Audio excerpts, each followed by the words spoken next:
ang sigaw, 12! 12! 12! Magandang gabi po sa inyong lahat, mga taga-Pasay, mga taga-Metro Manila. At nabisita po tayo ng marami na nanggagaling po sa iba't ibang lugar. Magsiupo po tayo at mga 2 oras itong speech ko. Bago po tayo pagbigyan niyo po ako at binibilang ko lang yung aming mga kandidato dahil tinitiyak ko na kumpleto at wala pang napasabugan ng Granada. Kaya naman wala po kayong maririnig ng mga ganyan.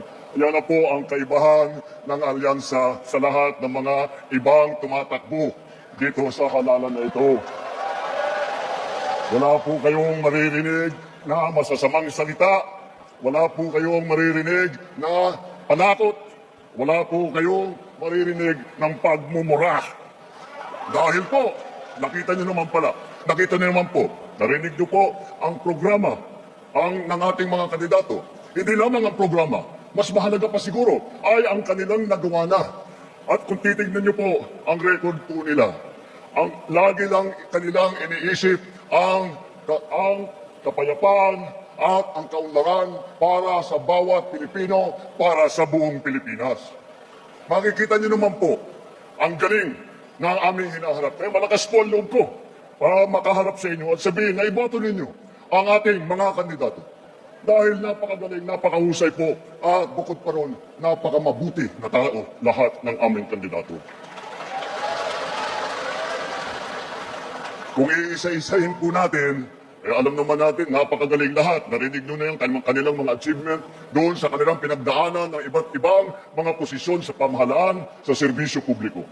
At pag pinagsama-sama natin, lahat po na ito, ng napakagaling, ay nako, talaga naman, nakakagulat at nakakatuwa na makita na meron tayong mga nagsiservisyo sa publiko na ganito ang pagmamahal sa taong bayan, ganito ang pag-aalala sa taong bayan, ganito ang pagbibigay ng tulong sa bawat Pilipino. Tignan po natin ang ating grupo dito. Baka hindi po nyo nabibilang. Sabihan ko sa inyo, wala po sa kanila ay naging senador na. Senator Cayetano, Senator Lacson, Senator Lapid, Senator Marcos, Senator Pacquiao, Senator Revilla, Senator Soto, Senator Tolentino. Lahat po yan, dumaan na sa Senado.